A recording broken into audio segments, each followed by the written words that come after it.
Geopolitical tensions and tight supply sent oil prices soaring this year. While that's created challenges for many, it's lifted up many oil producers, including Canada's largest drilling contractor. Precision Drilling reported that revenue in the second quarter jumped 62%. The company says increased demand pushed the company to boost drilling activity by 38%.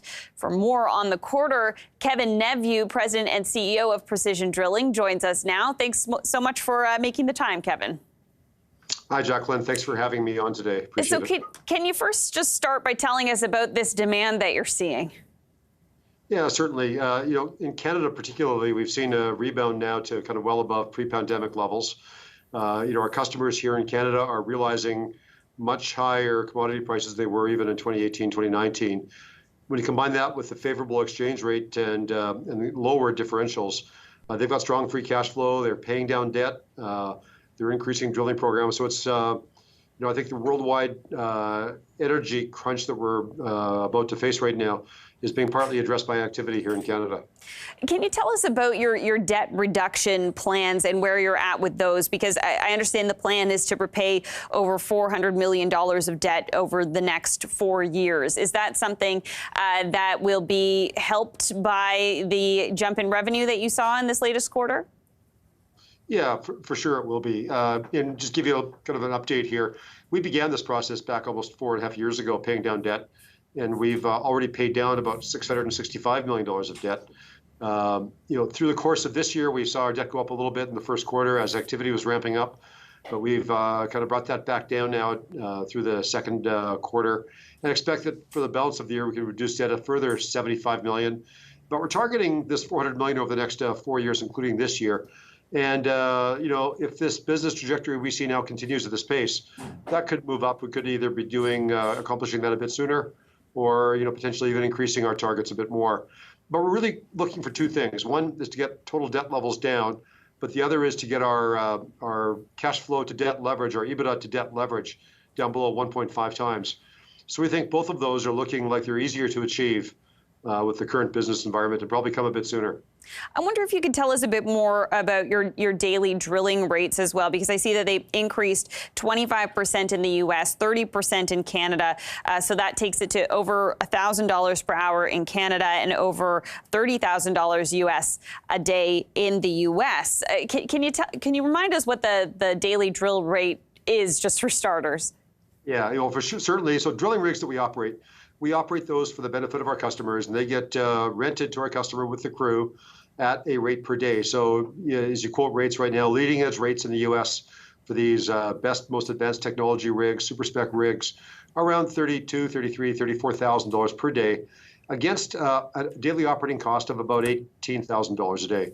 So the balance is our cash margin, which has to cover our maintenance on the rig, has to cover our overheads, and eventually lead to some corporate profits.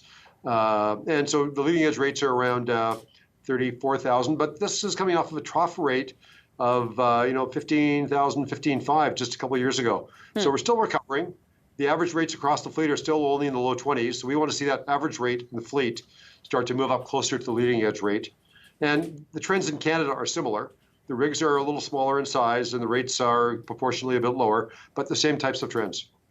Last time that you were on the show, you noted that investors were interested in more real-time capital returns. I wonder, would you be considering the potential of a dividend anytime soon?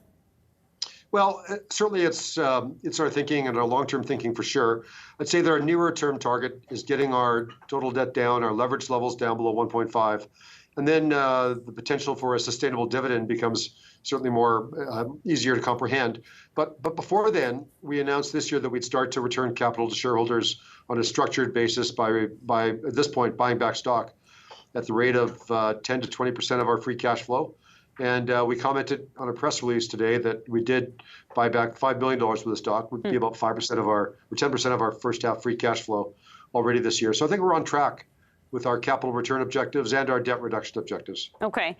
One other thing I want to ask you about here, $12 million in well site cleanup costs. Is that related to the rig that caught fire in Louisiana?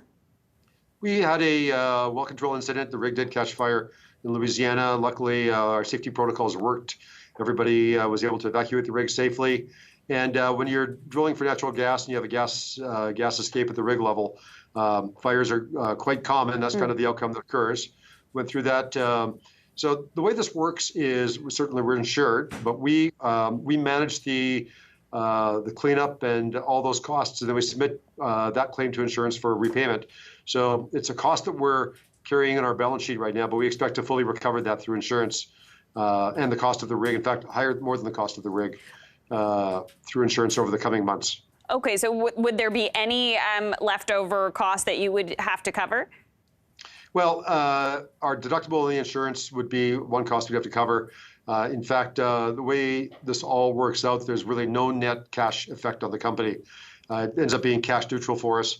And we'll go back and re-drill this well at some point. That'll give us a chance to actually have a bit of a recovery. So in fact, we should end up with a modest profit once the dust all settles on the whole incident. Kevin.